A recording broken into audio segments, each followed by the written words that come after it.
Hello, everyone. I'm Becca, dietitian by trade, mom 24/7, wife from the start, and when there's a few extra hours in the day, you might find me hitting the trails or on horseback. And I'm Kara, a therapist to women, a mom to a boy, an entrepreneur, mountain junkie, and a postpartum runner. And this is Fit for a Queen, a podcast that's devoted to the female athlete wanting to balance the teeter-totter of all the things we desire out of life as women: performance, health, intellect, and taking time for self, even if we only get 1 minute out of the day. We're so excited to be bringing you the queens in the athletic world who have done just that. Okay, ladies, take a seat at your thrones, grab your crowns, and welcome to Fit for a Queen. Well, welcome back, Queens. We have Dr. Kirsty Elliot-Sale, and she completed her undergraduate degree and PhD in exercise physiology at Liverpool John Moores University. Her PhD examined the effects of female reproductive hormones on muscle strength, and since then, her work is mainly focused on female athletes. So yes, we had to have her on Fit for a Queen. She worked as a lecturer at the Brunel University and University of Brighton before undertaking a 4-year postdoc research fellowship at King's College London. Dr. Elliot-Sale joined Nottingham Trent University in September 2009. In addition to her research on female athletes, the female athlete triad, and relative energy deficiency in sport, her work in recent years has involved designing exercise interventions for weight management in overweight and obese and pregnant postpartum women. She's an associate professor of female physiology and the head of musculoskeletal physiology research group at NTU. See, we get these amazing people that have such impressive bios that by the end you're Big like, words. yeah. Well, welcome. Thank you so much for inviting me. I promise to use only small words. Thank you. We appreciate that. Oh, that you can probably say it more elegantly than I can. Though Becca and I love research. We're a bit of research nerds. So we love talking about reproductive health and female athletes and all the things that you're doing. So we appreciate you being on and talking about a subject that we're very interested in. Thank you. No, it's my absolute pleasure. I'm looking forward to it.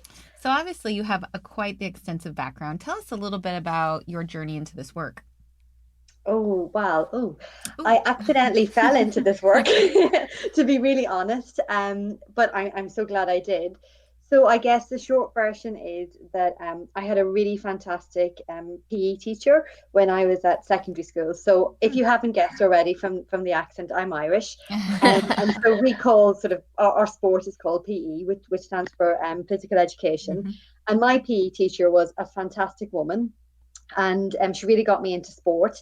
And when I was sort of filling out my applications to go to university, I really wanted to be a PE teacher, just like her. And so I filled out PE everywhere, but I accidentally put the wrong code down on just for one particular course, which happened to be sports science. So anyway, my mum, yeah, I know. So my mum took me to England to go to the interview for this course that I'd accidentally chosen, this sports science that I'd never even heard of in Ireland. And we're going back a long time ago. And I absolutely loved it. At the interview, I met great people. I loved the sound of the course. And then I just, I absolutely had to go to Liverpool John Moores and do sports science. And, so I did my degree there, which I absolutely loved. And we get to do a research project in our final year. And so the combination of sport, which I already loved, the science, which was new and exciting, it was the perfect combination.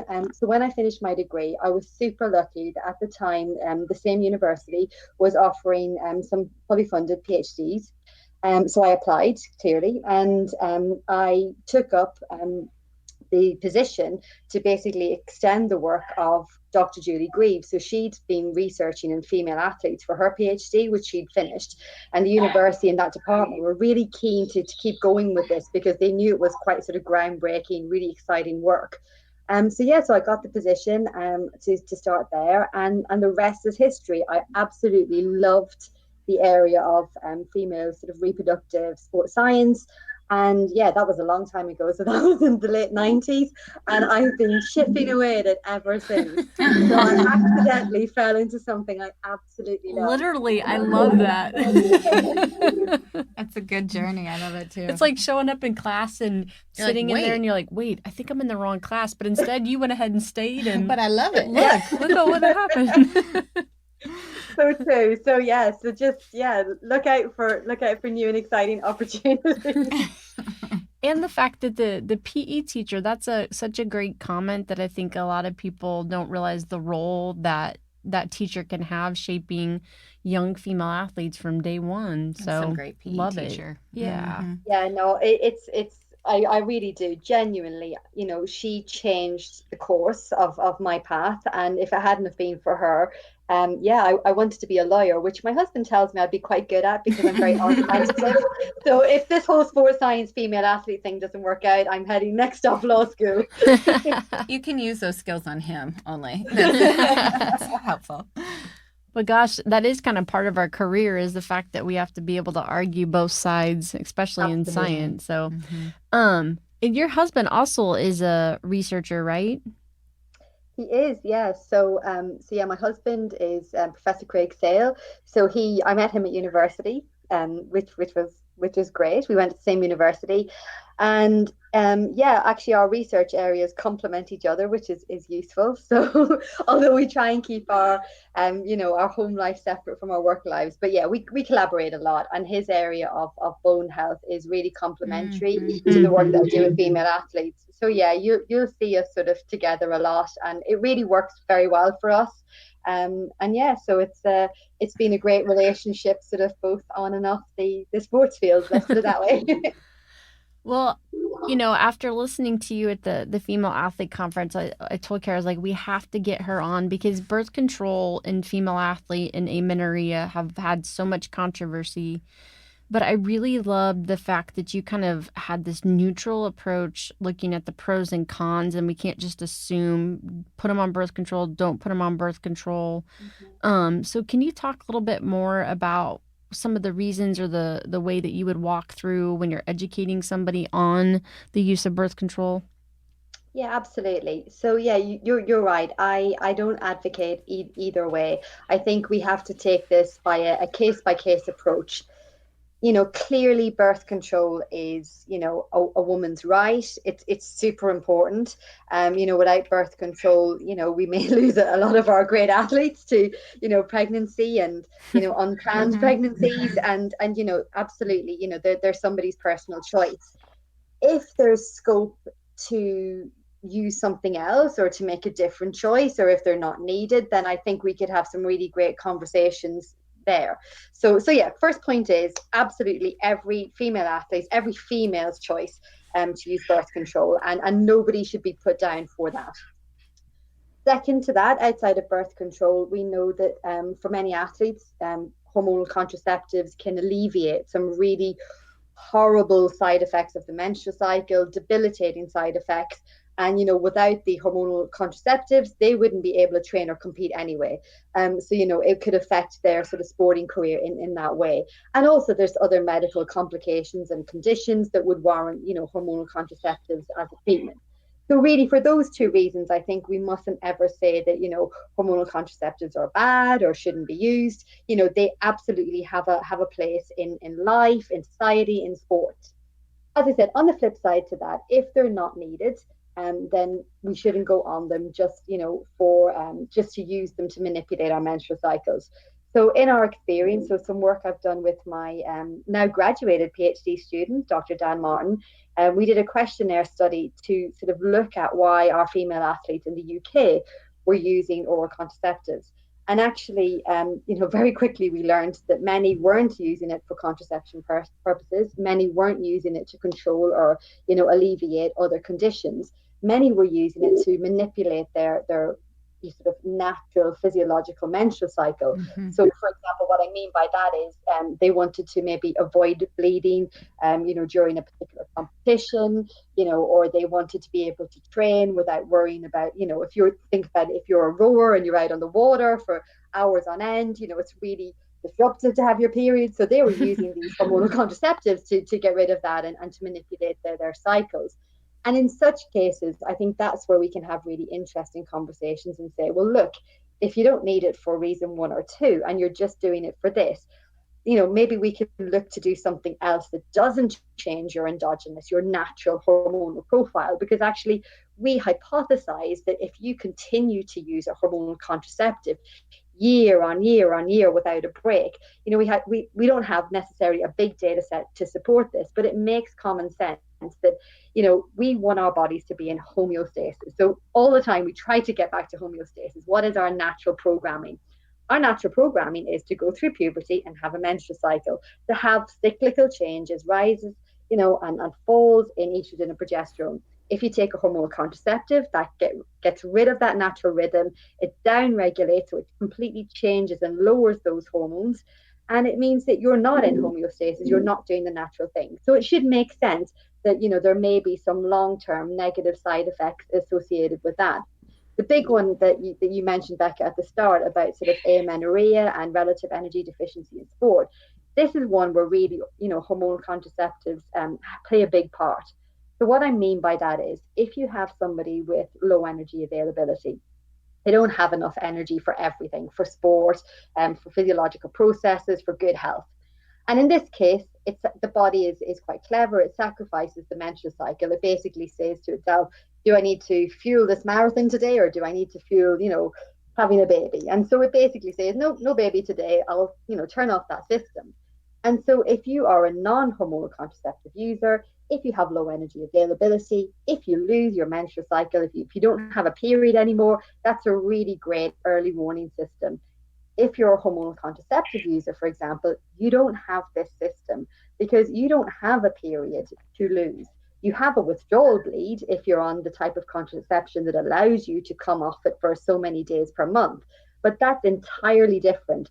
And so therefore we lose out on that sort of early warning detection system. So we lose out on our ability to really track the health of our, sort of reproductive system. So yeah, so for a lot of reasons, I think if you don't need to take it, then why do that? Why not have your natural rhythm? Why not look for ways to maximize our natural rhythms and keep us as healthy and as close to homeostasis as we possibly can? Definitely.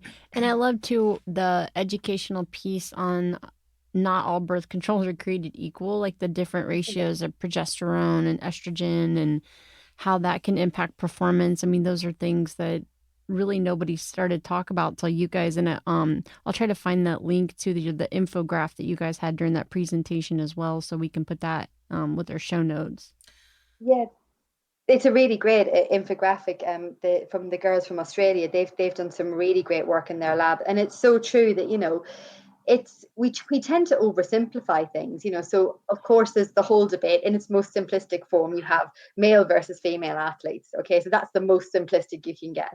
If you then take females and you want to look into that in more depth, the next sort of simplest categories would be, hormonal contraceptive users versus non-users. But then it isn't that simple. In the hormonal contraceptive users, you've got literally, I mean, I don't know if you guys have in America, but we have pick and mix, where you like go to the store and you have like a big wall full of sweets and candies, and you get like a little bag and you can choose all the different sweets and you get. So this is what I think hormonal contraceptives are like. It's like pick and mix. So I think it's really oversimplifying it to say, oh, okay, well, we can treat you as a non-user and we can treat you as a user, because actually within those sort of hormonal contraceptive users, you have, pill users, you have injections, you have implants, you have patches. Some of them are monophasic, delivering the same concentration for the month. Some of them are bi or triphasic. I mean, it is literally like an encyclopedia, a pick and mix of, candies. There's so many out there. And, it really is a bit of a minefield. When people say to me, oh, what do I do with those hormonal contraceptive users? I'm like, wow, if only it was that simple. It's like, which type of hormonal contraceptive user do you have? That may sort of, determine what effects they could have on your health or your performance or your mood or, so many things. So yeah, it's a very complicated picture. Mm-hmm. And people tend to obviously people don't want to get bogged down in complications. So they basically avoid doing research on female athletes, because once you start sort of picking away at it and you realize there are so many different variations, people shy away from that. But although it is complicated, we can't do that. We must obviously educate ourselves. We must talk about it. And actually, once you spend a little bit of time on this, it's not as difficult as you might think. It might be time consuming, but it's not difficult. And so, as I say, I'm a huge advocate to get the word out there. And I think it's great the work that you girls do with the podcast and get people talking about it and educating themselves. And I love a good infographic. So yeah, absolutely. Let me know if you need that infographic. I'm sure that Claire wouldn't mind, obviously, you sharing that too. Thank you. And I think this has to trickle down to the athletes in terms of like educating them about birth control, because I think many women are like, what do you mean I don't have a period? When I stop my pill, I have a period. I'm like, well, it's not an actual period. I don't think a lot of education is around different pills and what they do and do not do and how they impact, other things and performance and such. So I think it needs to even come down to like, how do we get the athlete on board who are taking birth control for the convenience of it too. Yeah, let me tell you this. This is I was going to say it's a funny story, but it's not funny at all. It's quite tragic. So when Dan and I were doing our questionnaire-based study, the questionnaire we thought was fairly straightforward. So it basically went something like, fill out section A if you don't use hormonal contraceptive, and fill out section B if you do. And we found that we were getting some questionnaires back which had section A and B completed. And it's like, well, you can't do both. And the reason where the confusion came from was because, exactly how you said, the athlete thought because they had this, well, they thought they were having a period. So they basically went, oh, I have a menstrual cycle. I'll fill out section A. Oh, but I take an oral contraceptive. I'll also fill out section B. And so we had to disregard quite a number of our respondents because it was like, well, you can't be both. And I mean, obviously we figured out what it was, and then we clarified to the athletes, you can't be both. But it really showed us, and we were quite surprised by, even at that level, that woman didn't understand, who she was in terms of her reproductive profile. And I'm absolutely, I'm well known, I constantly repeat myself to say we need to stop calling those periods. They're withdrawal bleeds. They're entirely different. And the minute we start doing that, and that becomes a mainstream term, then hopefully we can start to clarify to the athlete what's happening with them. But one of the actually other interesting things we also sort of got from that questionnaire was that most athletes don't really talk to their coaches or to their team medic or doctors about contraception. They don't see it as something that could potentially influence their performance or their health.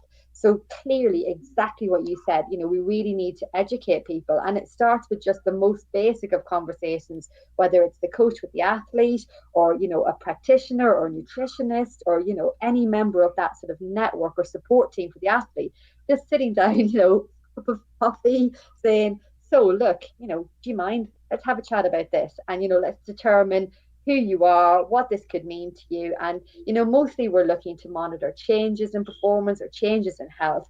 And, for many women, they're getting it right, probably accidentally. But for those who aren't, I think we could make some really big strides to improve that performance of female athletes. Definitely agree. Yeah. Good stuff.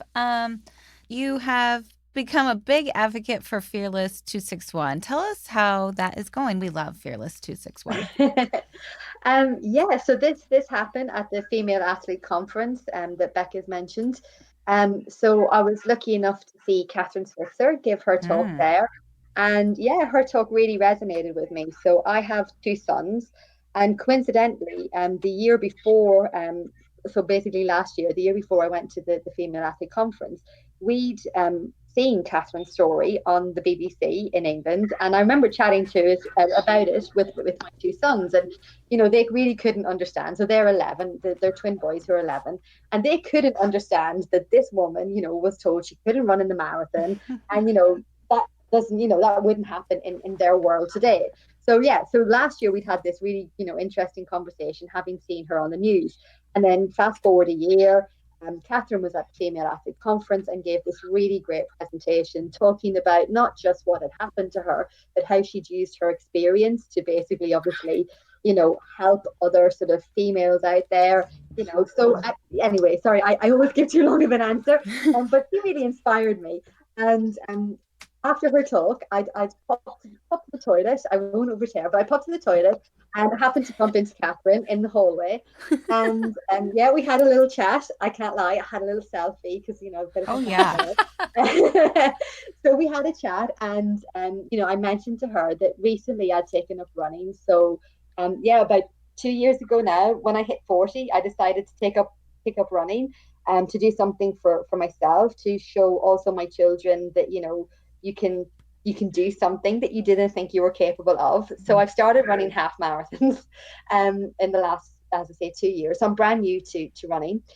So we had a really great chat, and she invited me to, or wondered if I would like to join her and her team to run the Great North Run, which is a really world famous half marathon in Newcastle in the UK. And I was, yeah, hell yes. I will take one of your 261 fearless bibs. And it's clear this is more than just Catherine and her really inspirational story. As you know, and probably your listeners, this is a worldwide, organization to help women all across the world. And actually, the 261 fearless leader in the UK, Dr. Juliet McGratham, she's fantastic. And so we've been emailing lots and staying in touch, and we have a little Facebook group for the Great North Run. And it's my absolute pleasure just to be able to, run with that team, be involved, do a little bit of fundraising for them, because I think it's an absolutely fantastic idea. And, I'm living proof that, in your 40s, you can take up a new sport, you can run a very long way, you can inspire, your children to, to realize that, you're never too old, and that actually, you can do things that maybe you didn't expect you could. So yeah, so I'm completely on board with this now. So yeah, as I say, it's my pleasure to be involved with them. Oh, how fun. So in between husband, wife, research travel, and I believe you also you have 2 children, correct? 2 children, yeah. And then now Fearless 261. Yeah. How do you balance the fit philosophy, your performance, health, intellect, and then taking a little bit of time for self? How do I balance it?